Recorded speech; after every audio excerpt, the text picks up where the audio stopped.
A lemon is a vehicle often new that is found to have several manufacturing defects which may affect the safety, value or use of the vehicle.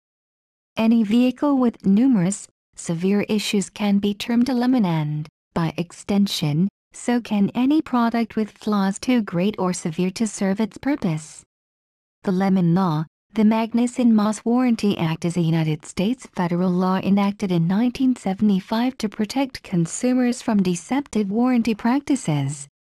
The act was sponsored by Senator Warren G. Magnuson of Washington with co-sponsors Senator Frank Moss of Utah and U.S. Representative John E. Moss of California. The purpose of the act was to make product warranties more easily understood and enforceable, and to provide the Federal Trade Commission with a means of better protecting consumers. The act does not force a manufacturer to include a warranty with its products, but if there is one, it must be in writing and comply with the rules of the Magnuson-Moss Warranty Act. 1. Etymology. The words used to describe a highly flawed item predates its use in describing cars and can be traced back to the beginning of the 20th century as a British and American slang. 2. Its first attribution to mean a problematic car was in a Volkswagen advertisement created by Julian Koenig and Helmut Krone as part of an advertisement campaign managed by William Bernbach, all advertising executives with the firm Doyle Dane Bernbach in 1960, which was a follow-up to their Think Small advertising campaign for VW. 3-4. Economist George Akerlof in his 1970 paper The Market for Lemons, Quality, Uncertainty and the Market Mechanism 5 identified the severe lemon problems that may afflict markets characterized by asymmetrical information. 6. New vehicles. New vehicles may contain flaws or defects in workmanship, caused by design flaws or by an error during the automotive factory build process. These errors can range from parts being installed incorrectly to a tool that was used to build the car not being removed or a batch of materials with structural or chemical flaws. The idioms Friday afternoon car or Monday morning car were used to describe new cars that had been delivered with numerous faults or suffered from an excessive number of warranty claims early in their lives, based on the premise that assembly line workers were far more likely to make errors at the times when they were perceived to be least interested in the standard of their workmanship. Consumer protection legislation typically labels vehicles as lemons if the same problem recurs despite multiple repair attempts, such as 3 times in a row over a short period, where previous attempts have not corrected the problem or where defects have caused a new vehicle to be out of service for a prolonged period, typically 30 days or longer, for repairs. Lemon laws primarily serve to force manufacturers to buy back defective vehicles or exchange them. Depending on the jurisdiction, a process similar to vehicle title branding may also be used to warn subsequent purchasers of the history of a problem vehicle. While this portion of a vehicle's history is usually not retained with the title when exporting it to another jurisdiction, at least one jurisdiction, California, has started compelling manufacturers to brand the titles of any previously reacquired vehicles that they import or export from the jurisdiction.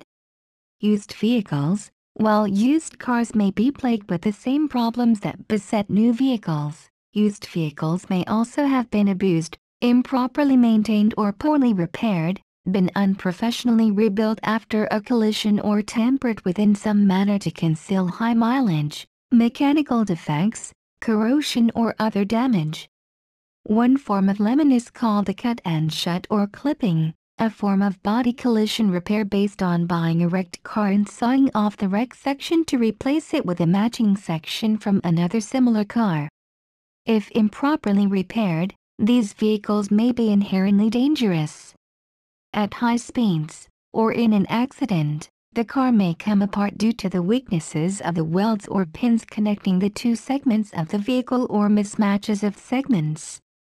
7-8 in the UK, cut and shut cars are treated like any car that has had major repair work resulting in what is essentially a new car. They must first be inspected for roadworthiness, be assigned a new registration number and pass the standard MO test. If this is successful, they will be given a Q registration, meaning they are a kit, or composite car, and not an original unit from the manufacturer. 9. In some states of the USA, the sale of cut-and-shut vehicles is illegal. Cars created using 2 or more large sections of previous ones are sometimes called zipper cars. Improperly repaired collision-damaged vehicles also carry the risk of unibody problems. Unlike heavy trucks and lorries, most passenger cars manufactured since 1987 employ a unibody construction instead of a separate body and frame.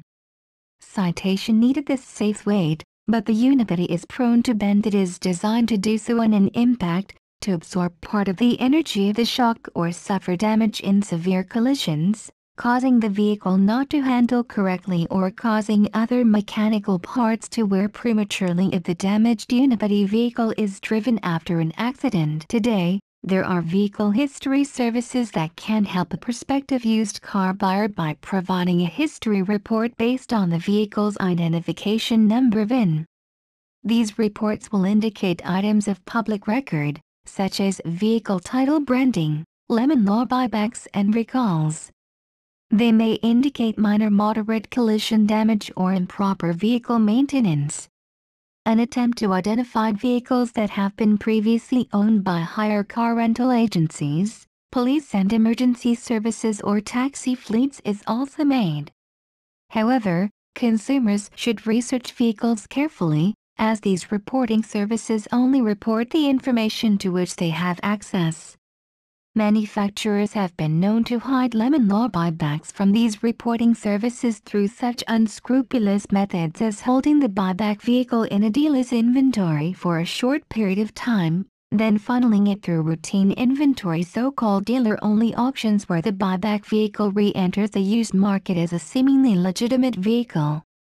While history reports can provide useful information and highlight trouble areas, consumers are still advised to have a trusted, independent mechanic perform a pre-buy inspection on any used vehicle of which they do not personally know the history.